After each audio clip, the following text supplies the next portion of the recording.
Dan bahkan ketika Molly menawarkan diri buat ikut, Joshua-nya tuh nggak mau. Hai semuanya, terima kasih telah mengklik video ini dan selamat datang.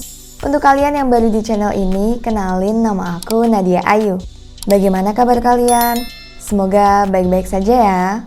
Aplikasi kencan online merupakan sebuah media sosial yang cukup populer ya di negara manapun. Banyak orang yang memakainya karena iseng belaka, mencari teman, mencari pasangan, atau bahkan digunakan oleh orang yang tak bertanggung jawab sebagai medium penipuan.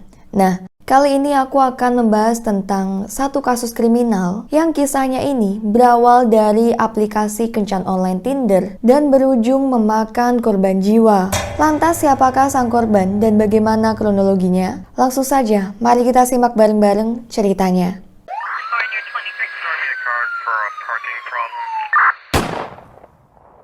Molly McLaren lahir di Chatham Kent, Inggris pada tahun 1993 dari pasangan Douglas dan Joan McLaren, serta punya kakak laki-laki bernama Tom.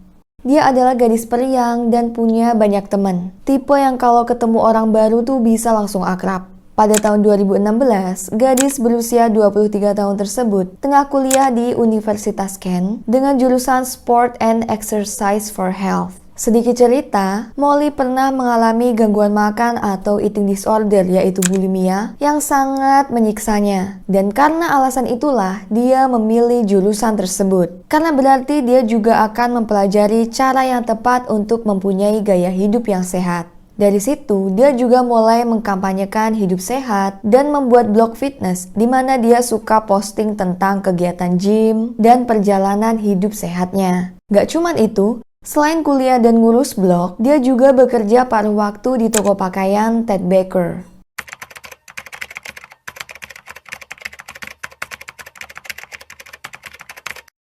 Meskipun Molly punya banyak temen ya, dia juga deket sama banyak laki-laki, tapi nggak lantas membuat kisah percintaannya tuh berjalan mulus. Dia mulai frustasi dengan kehidupan cintanya, dan pengen menjalin hubungan dengan seseorang yang tulus dan serius. Hingga akhirnya dia download lah Tinder. Dan singkat cerita, match dengan laki-laki bernama Joshua Stimson pada Juli 2016. Joshua bekerja di perusahaan logistik bagian gudang dan berasal dari Woodham, Inggris.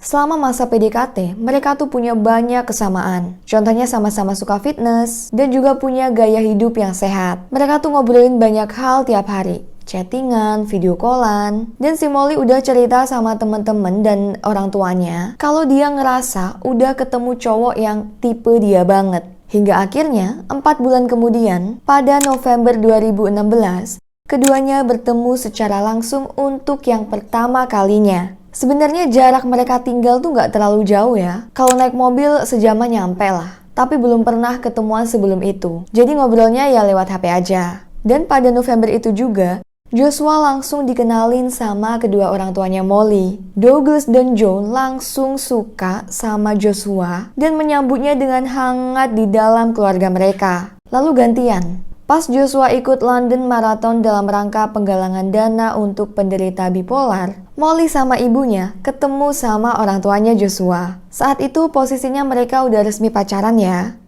Molly kan tipe orang yang ekstrovert, suka bersosialisasi banget gitu. Dia tuh sering banget main atau nongkrong sama teman-temannya saat waktu luang. Nah, karena sekarang dia posisinya udah punya pacar, dia tuh inisiatif buat ngajakin Joshua gabung waktu dia nongkrong. Teman-temannya Molly pun juga nggak mempermasalahin dan menyambut Joshua dengan baik. Akhirnya, Joshua pun jadi sering ikut nimbrung acaranya Molly. Tapi beda sama Molly, Joshua tuh sama sekali nggak pernah ngenalin Molly ke teman-temannya atau sekedar ngebahas tentang sahabat serta teman kerjanya. Setiap hari Minggu, Joshua ini punya rutinitas futsal bareng sama teman-teman sekitar rumahnya. Tapi tuh dia nggak pernah basa-basi ngajak Molly dan bahkan ketika Molly menawarkan diri buat ikut, Joshua-nya tuh nggak mau. Nantinya diketahui, alasan si Joshua nggak mau pacarnya ini ikut nimbrung atau ikut dia nongkrong karena dia nggak suka Molly ketemu sama temen-temen cowoknya. Kayak dia cemburu gitu loh. Semakin lama hubungan berjalan, Joshua sering banget main ke rumah Molly. Pokoknya ada waktu senggang, udah pasti tuh Joshua lagi di rumah Molly. Bahkan saat hari ayah yang udah sepantesnya dirayain sama ayahnya, dia malah milih buat stay di tempat Molly buat ngerayain hari ayah sama bapaknya Molly. Jadi berasa anak ketiganya Pak Douglas. Tapi nih ya, lama-kelamaan kelakuannya Joshua tuh bikin sebel. Kenapa begitu? Nah, contohnya nih, Joshua kan ngajak Molly buat nonton film gitu di bioskop. Tapi Molly tuh nggak bisa karena dia mau ujian. Jadi mau fokus buat belajar. Mendengar tanggapannya Molly, Joshua tuh kesel dan bukannya ngertiin kayak, oh ya udah pacarku mau belajar, aku harus support dia dengan memberi dia waktu sendiri biar bisa konsentrasi.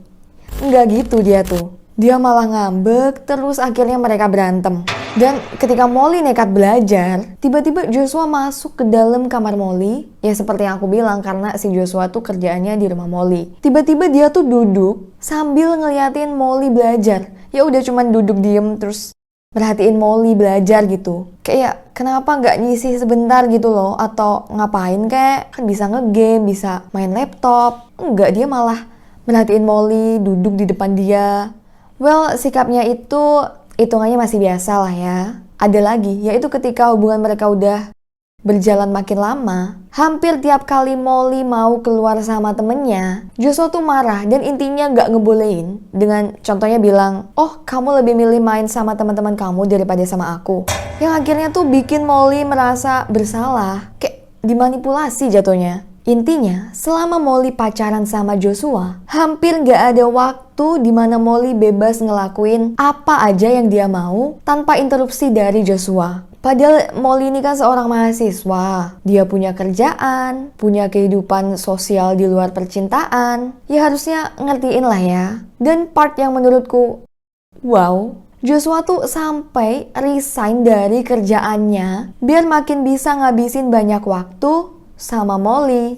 Saat Joshua ngasih kabar ini ke Molly, marahlah Molly. Kan ya mereka tuh ketemuannya udah sering banget gitu ya. Dan emang si Joshua ini gak butuh kerja gitu. Masa ya resign mau nganggur dengan alasan yang konyol. Lama-lama Molly tuh frustasi sama hubungannya, ngerasa gak bebas dan apa-apa dikekang.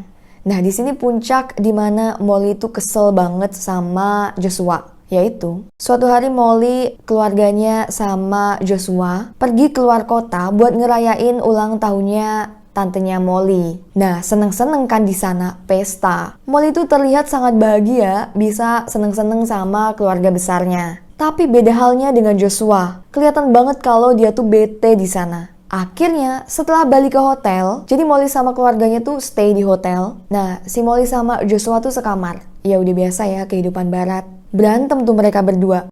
Dengan alasan apa? Joshua gak suka lihat Molly seneng-seneng kayak gitu tanpa dia. Kan pas pesta, Molly tuh kan asik sendiri sama tante dan anggota keluarga besarnya lah ya. Terus seolah-olah si Joshua tuh merasa tersingkir, kayak berasa gak diajak. Padahal ya dia sendiri yang gak mau gabung, malah cuma duduk terus ngeliatin si Molly dan cemberut selama acara. Pokoknya mereka berdua berantem besar sampai ibunya Molly nyamperin ke kamar mereka karena Molly ngirimin pesan ke ibunya gitu ya buat suruh dateng. Karena dia takut ngeliat si Joshua marah-marah. Dan disinilah ibunya makin gak suka sama Joshua. Molly tuh juga cerita sama ibunya kalau rasa suka dia ke Joshua udah gak sama kayak dulu lagi. Sikapnya tuh udah bikin Molly capek.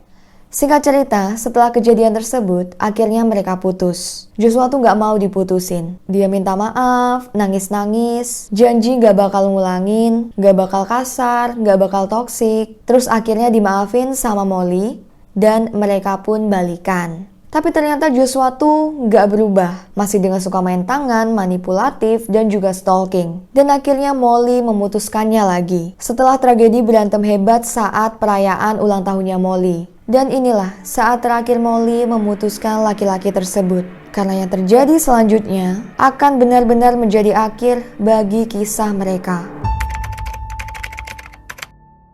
Joshua yang marah karena diputusin saat itu, kemudian menyebarkan berita hoax ke sosial media, nuduh bahwa Molly ini pakai obat terlarang, yaitu kokain. Dia bahkan nge-tag akun Facebook keluarganya Molly, biar si Molly makin malu dan hancur. Hingga pada 21 Juni 2017, hitungannya udah hampir setahun ya si Molly kenal sama Joshua. terus pacaran, dan putus. Molly dan ibunya pergi ke kantor kepolisian untuk melaporkan hal tersebut dan meminta tolong agar postingan fitnah itu dihapus dari internet. Molly, teman-teman, dan keluarganya bahkan memblokir Joshua dari seluruh akun medsos untuk mencegahnya stalking Molly atau menghubunginya. Tapi Joshua tuh nggak kehabisan akal. Dia telah memanipulasi seorang wanita untuk mengirim request permintaan teman ke Molly di Facebook biar Joshua bisa nge-stalk Molly. Kan tentu aja jadi nggak curiga ya, karena yang nge-follow itu akun seorang cewek dan juga akunnya real.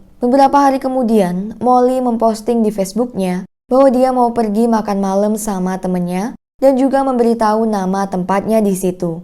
Nah, si Joshua tahu setelah mantau dari akun cewek yang disuruh nge-follow Molly. Dan dia pun pergi ke tempat yang didatengin Molly. Ketika Molly melihatnya, dia udah gak terlalu kaget karena ya udah terbiasa di stalkingin atau dibuntutin. Molly pun langsung ngajakin teman-temannya buat pulang sebelum Joshua tahu kalau Molly udah ngeliat dia. Next, pada 29 Juni 2017, Molly waktu itu bangun lebih pagi dari biasanya dan bergegas menuju tempat gym sambil mau bikin konten buat isi blognya tentang rutinitas olahraganya dia. Gak lama, Joshua tiba-tiba mendatangi tempat gym itu dan diam-diam melipir ke deketnya Molly. Ketika Molly menyadarinya, kan awalnya ya Molly tuh fokus nge-gym gitu kan. Terus kok dia lihat ada Joshua? Si Molly pun lalu menghentikan aktivitas olahraganya, lalu mengirim pesan ke temen sama orang tuanya. Kayak ngasih tahu gitu kalau Joshua tuh lagi nyamperin dia. Molly kemudian memberanikan diri buat nanya ke Joshua, kok lagi di sini emang gak kerja? Yang dijawab sama Joshua, bukan urusanmu. Mereka lalu melanjutkan kegiatan olahraga, terus si Joshua akhirnya pergi. Orang tua dan temennya Molly tuh ngirim pesan ke Molly, ngasih saran bahwa mending Molly cepet pergi dari tempat tersebut. Dan ini salah satu chat screenshot dari ponsel temennya, dan yang berputih itu chatnya Molly. I feel like I'm looking over my shoulder all the time. Atau bisa diartiin, aku rasa aku terus merasa was-was panjang waktu. Dan chat Molly selanjutnya, 8 menit kemudian, adalah aku menuju mobil sekarang. Molly pun keluar dari tempat gym, jalan ke parkiran mobil. Namun yang gak dia ketahui, Joshua ini setelah keluar dari tempat gym, ternyata nungguin Molly keluar di dekat mobilnya sambil nenteng pisau yang udah dia siapin di tas gymnya. Dan setelah Molly masuk ke dalam mobil, Joshua langsung membuka pintu mobil bagian penumpang dan menusuknya sebanyak 75 kali. Sebuah CCTV kemudian menangkap wajah Joshua sesaat setelah dia menyerang Molly. Dan ini pisau yang digunakan, serta kondisi mobil setelah sang pemiliknya diserang. Dengan segala bukti yang sudah terpampang jelas, Joshua kemudian dengan cepat ditangkap dan didakwa atas kasus pembunuhan dengan tanggung jawab yang berkurang. Artinya, si Joshua ini dianggap mempunyai keadaan mental yang tidak seimbang dan membuat seseorang tidak 100% menyadari kejahatan yang dilakukannya, tapi tidak diklasifikasikan sebagai orang gila. Selama persidangan, terutama keluarga Molly, sangat terpukul dengan kejadian tersebut. Mereka tidak menyangka seorang pria yang awalnya dikira baik dan disambut dengan hangat di keluarga itu malah ternyata membawa takdir buruk bagi mereka. Anak gadis mereka harus direnggut nyawanya oleh orang jahat yang tidak bisa mengendalikan ego dan hanya memikirkan diri sendiri seperti Joshua. Laki-laki itu kemudian didakwa hukuman 26 tahun masa tahanan. Jadi itu tadi kisah tentang Molly McLaren yang harus berujung tragis. Dan gak lain, pelakunya adalah sang mantan kekasih. Menurutku, kalau misal punya hubungan yang di awal udah kelihatan toksik atau gak sehat, seperti diposesifin tanpa alasan yang jelas, suka ngatur-ngatur, harus selalu diturutin kemauannya, kalau enggak ngambek, mending langsung pergi aja lah ya. Takutnya tuh kalau ketemu orang yang seperti ini ya, karena kita juga nggak bisa baca pikiran orang itu bakal senekat apa. Well, terima kasih telah menyimak cerita tadi. Dan jika kalian suka dengan channel ini, jangan lupa like dan subscribe ya. Nantikan video selanjutnya dan sampai jumpa.